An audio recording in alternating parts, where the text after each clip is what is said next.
Chapter 8. America secedes from the Empire. The Second Continental Congress made a fortunate selection when they chose George Washington to lead the Patriot Army. Washington was not the only capable leader that the Patriot Army had. Two other examples would be Ethan Allen and Benedict Arnold. These two men combined to capture British garrisons at Ticonderoga and Crown Point.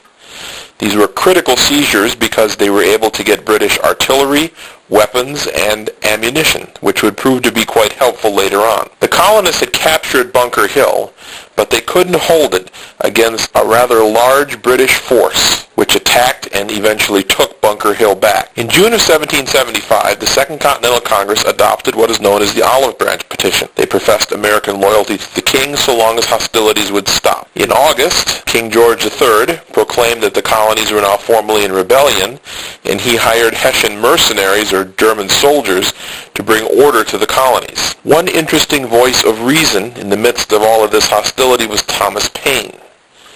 He wrote a document called Common Sense in 1776. He argued that this part of the world was ready for a new type of political arrangement known as a republic. It had always been believed a republic could not be tried on such a large scale. On July 2nd, 1776, a resolution for declaring independence was passed. That resolution was introduced by a fellow named Richard Henry Lee. The person that we most commonly associate with independence is Thomas Jefferson.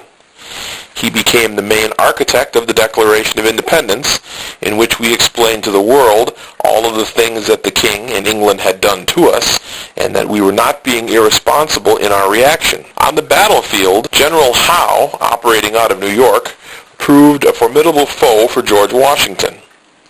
It wasn't until battle victories at Princeton and Trenton that Washington was able to get the upper hand on Howe. The British planned a three-pronged attack which was supposed to finish off the colonial army. Howe was supposed to combine with Generals Burgoyne and St. Leger. Burgoyne and St. Leger never showed up where they were supposed to for various reasons, and the colonists, or the Patriots, won important victory at Saratoga, or sometimes nicknamed Burgoyne's Blunder. Saratoga is extremely important because from this point onward, the French professed their formal allegiance to the United States and any help that they could offer. So far we've been talking about commanders and battles along the East Coast.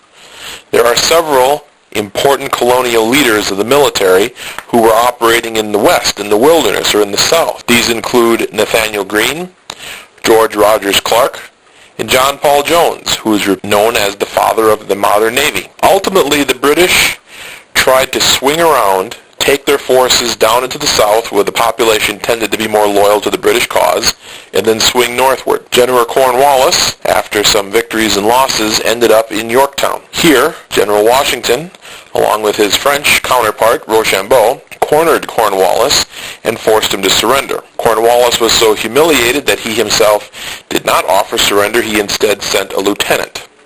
At this point, the War of Rebellion was over. A peace delegation was sent to Paris to negotiate with the British.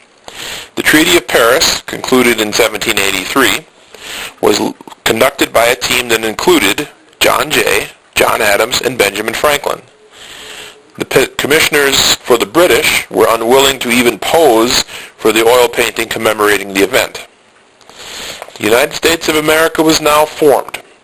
We had control of all the territory from the East Coast to the Mississippi River, with our northern border being the Great Lakes and our southern border being Spanish Florida.